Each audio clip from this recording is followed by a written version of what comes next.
नमस्कार दोस्तों, स्वागत है आप सभी का आपके अपने चैनल ऑनलाइन एंड ऑफलाइन ज्ञान में। दोस्तों, नेशनल इंस्टीट्यूट ऑफ टेक्नोलॉजी यानी एनआईटी दिल्ली में आप लोगों के लिए नौकरी आ गई है। ऑल ओवर इंडिया से आप लोग इसका फॉर्म फिल कर सकते हैं। इस नौकरी में एक दिक्कत है कि इसका सिलेबस को लेकर बच्चे परेशान रहते हैं, तो सिलेबस की वीडियो मैंने पहले ही आप लोगों के लिए बना दी थी, क्योंकि जो एनआईटी है सिर्फ दिल्ली में नहीं है, ऑल ओवर इंडिया में इनके सेंटर्स हैं, तो अलग अलग जगह की इनकी रिक्रूटमेंट आते रहती है। लेकिन फॉर्म आप ऑल ओवर इंडिया से इसका भर सकते हैं। इस नौकरी की एक सबसे बड़ी दिक्कत है कि इसमें फ़ी बहुत ज़्यादा ली जाती है। एनआईटी दिल्ली में 1000 रुपये आप लोगों से मांगे जा रहे हैं, और जो SC ST हैं वो बच्चे फ्री में इसका फॉर्म फिल करेंगे। बाकी जितनी जानकारी है मैं आपको प्रोवाइड करता हूँ। 18 फरवरी तक आप लोग इसका फॉर्म फिल कर पाएंगे। ट्रेड में आप लोगों को बता दूंगा, हालांकि इसमें जो ट्रेड है ना वो बताना थोड़ा सा मुश्किल हो जाता है, क्योंकि ब्रांच दे रखी है। लेकिन मैं आपको ब्रांच दिखा दूंगा। उस ब्रांच में आप लोगों की एक ITA की पर्टिकुलर ट्रेड आती है, तो आप लोग उसका फॉर्म डालना। मैं कुछ एग्जांपल भी आप लोगों को दे दूंगा, ठीक है। तो फॉर्म 18 फरवरी तक आप भरना। टेक्नीशियन की जो आप लोगों के लिए पोस्ट है उसके बारे में मैं आपसे बात करूंगा, ठीक है। सीनियर टेक्नीशियन है और टेक्नीशियन है। एक में आपकी 6 वैकेंसी है, एक में 14 वैकेंसी है। तो इसी पर अच्छे तरीके से चर्चा करूँगा। तो जहाँ जहाँ पर ITA दिखेगा उसे ही जो है अच्छे तरीके से आप लोगों को इलेबरेट करूँगा। इसका भी फॉर्म बच्चे भरते हैं, ऐसा नहीं है कि इसका फॉर्म नहीं भरा जाता बच्चों के माध्यम से। बड़ी संख्या में अब की बार आई थिंक इसका भी फॉर्म बच्चे फिल करेंगे, क्योंकि उन्हें पता चल गया है कि जहाँ पर वैकेंसीज आ रही है उसका फ़ायदा उठाओ। तो मेरा काम है आप लोगों को इन्फॉर्मेशन देना, वो मैं अपनी साइड से आप लोगों को अच्छे तरीके से दूंगा। तो यहाँ पर अगर मैं बात करूँ, सबसे पहले जो है आप लोगों की ये वैकेंसी, एक टेक्नीशियन की वैकेंसी है। डायरेक्ट रिक्रूटमेंट बोल रखा है, लेकिन इसमें स्किल टेस्ट भी होता है, ध्यान रखना। रिटर्न के बाद आपका 27 साल एज का क्राइटेरिया है। SC ST OBC को जो रिलैक्सेशन मिलता है वो मिलेगा। उसके बाद अगर बात करें तो सीनियर सेकेंडरी यानी 12वीं पास आपको होना है। 12वीं के बेस पे भी आप इसका फॉर्म फिल कर सकते हैं, लेकिन वो फिर आपका साइंस से होना चाहिए। अब साइंस में आपका PCM हो या फिर PCB हो, आप फॉर्म डाल पाएंगे। लेकिन अगर आप जो है इसके बेस पे नहीं फिल कर सकते, तो आप जो है इस पे आ जाना, ITA पे।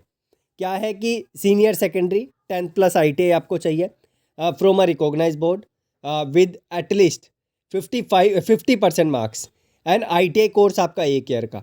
अगर आप 12वीं के बाद आपने ITA किया है तो आप इसका फॉर्म फिल कर सकते हैं। 1 साल का ITA आपका काम करेगा।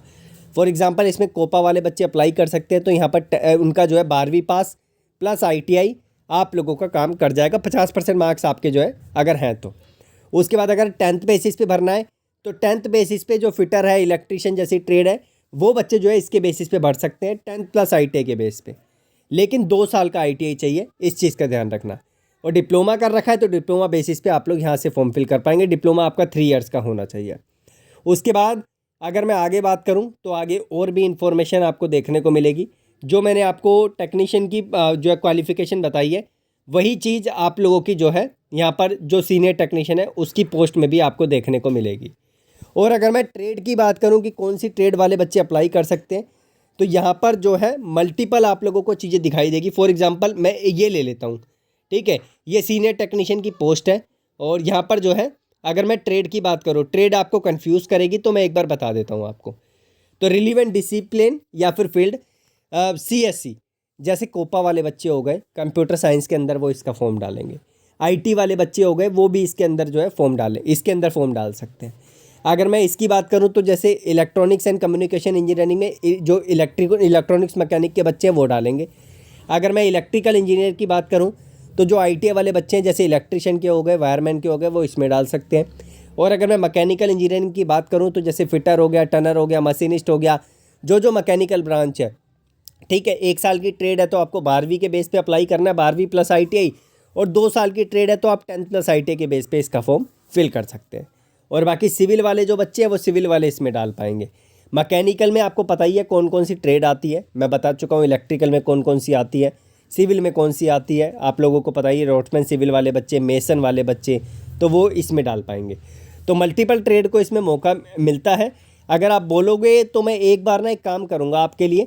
जो NIT की नौकरी निकलती है ना, एक नोटिफिकेशन में इन्होंने ट्रेड भी दे रखी है, तो वो ट्रेड की ना एक मैं सेपरेट वीडियो आपके लिए बना दूंगा। अगर आपको कन्फ्यूज़न होती है इसके रिगार्डिंग तो मुझे बताना इस पर, ठीक है। अब मैं नीचे चल रहा हूँ, मैं और को टच नहीं करूँगा। जहाँ जहाँ पे ITA था, मेरा मकसद है कि उन्हीं को ही कवर करना। हालांकि मैंने डिप्लोमा भी आप लोगों के लिए कवर कर दिया है। पेपर जो है इसका बहुत डिफ़िकल्ट आता है, इस चीज़ का ध्यान रखना है। एनआईटी के पेपर इजी नहीं आते हैं, तो कड़ी मेहनत आपको करनी पड़ेगी। और अगर मैं बात करूं तो यहाँ पर मैंने एक चीज़ आप गलत बोली आई थिंक स्टार्टिंग में, तो अभी मैं आपको एक चीज़ और दिखाऊंगा। Application fee of rupees 1000 for UR OBC EWS candidate and 500 रुपये फॉर SC ST। ये चीज़ मैंने गलत बोली, क्षमा चाहूँगा, इसके लिए माफ़ी आप लोगों से मांगूंगा कि अगर मैंने फ़ी एग्जाम्प्ट बोला हो तो आप फ़ी से एग्जाम्प्ट हैं, लेकिन 500 रुपये से एग्जाम्प्ट हैं। बाकी के लिए जो है आप लोगों को SC ST को इतने पैसे पे करने पड़ेंगे, ठीक है। और अगर बात करूं, there shall be no fee for PWD और वुमेन कैंडिडेट। लेकिन जो लड़कियां हैं, लड़कियों के लिए अच्छी चीज़ है कि कोपा से करती हैं ITI, तो लड़कियों के लिए किसी भी प्रकार का पैसा यहाँ पे नहीं लगना है। PWD वाले बच्चे इसका फॉर्म फिल कर सकते हैं, उनको भी किसी प्रकार का पैसा नहीं देना है। तो मैं लड़कियों से बोलूँगा, अगर आपने कोपा से किया है ITI तो आप इससे फॉर्म डाल दीजिए, क्योंकि आपकी नौकरी आती नहीं है। लास्ट जो नौकरी आपकी आई है वो सेल में आई है। उसके बाद एक जो यूपी जो है आप लोगों के लिए पुलिस में भी आई थिंक कुछ आप लोगों के लिए निकला था, लेकिन वहाँ पे क्वालिफ़िकेशन थोड़ी ज़्यादा मांग ली थी, तो वहाँ पे अप्लाई नहीं कर पाया। तो यहाँ पे आपको NIT मौका दे रहा है, आप लोग इसका फॉर्म कंप्यूटर वाली कैटेगरी में डाल देना। फिर से सॉरी बोलूँगा, मैंने फ़ी स्टार्टिंग में एग्जाम्प्ट बोल दी थी SC ST के लिए, बट यहाँ पर जो है फ़ी एग्जाम्प्ट नहीं है। लड़कियों के लिए किसी प्रकार का पैसा नहीं लगना है और PWD के लिए। और अगर बात करें, फॉर्म आपका 18 तारीख तक चालू रहेगा, आप फॉर्म फिल कर सकते हैं। Any difficulties relating to submitting any online application you can reach out to this mail ID, ठीक है। तो यह मेरी साइड से इन्फॉर्मेशन थी, मैं आप लेकर चलता हूँ इनके फॉर्म पर। तो ये जो है इनकी ऑफिशियल वेबसाइट है, यहीं पर आपको एडवर्टाइजमेंट मिल जाएगा, यहीं पे आपको फॉर्म मिल जाएगा। इसका लिंक मैं आपको डिस्क्रिप्शन में दे दूँगा, यहाँ से तो आप एडवर्टाइजमेंट डाउनलोड कर सकते हैं। उसके बाद जो है यहाँ पर से आप लोग इसका फॉर्म अप्लाई कर सकते हैं, तो ये चीज़ आपको दिख जाएगी, ठीक है। तो यहाँ से एडवर्टाइजमेंट आपको दिख जाएगा। तो ये जानकारी थी मेरी साइड से। जो जो इंपॉर्टेंट लिंक्स है वो मैंने डिस्क्रिप्शन में दे दिए। फिटेड मशीनिस्ट के हैंड रिटन नोट्स, ED के हैंड रिटन नोट्स, वो तो मैं आपको ऑलरेडी दे चुका हूँ, उसका भी लिंक आपको डिस्क्रिप्शन में दे दूंगा। अगेन जाते जाते फिर से सॉरी बोलूँगा SC ST वाले बच्चों को, अगर मैंने स्टार्टिंग में फ़ी को एग्जाम्प्ट बोला, लेकिन आपको 500 रुपये देने हैं। लड़कियों को किसी प्रकार का पैसा नहीं देना है, तो लड़कियाँ बेझिझक फिल कर सकती हैं ऑल ओवर इंडिया से। इसका फॉर्म फिल करने के लिए आपका ITI NTC होना चाहिए। SCVT वाले बच्चों को दिक्कत आएगी, फॉर्म नहीं फिल करना, DV के टाइम आपको दिक्कत आएगी। जो NCVT वाले हैं वो 100% फिल कर सकते हैं। SCVT वाले कब करेंगे? जब उनका ITI जो है सर्टिफिकेट है उसमें NTC लिखा होगा तो, ठीक है। बाकी धन्यवाद।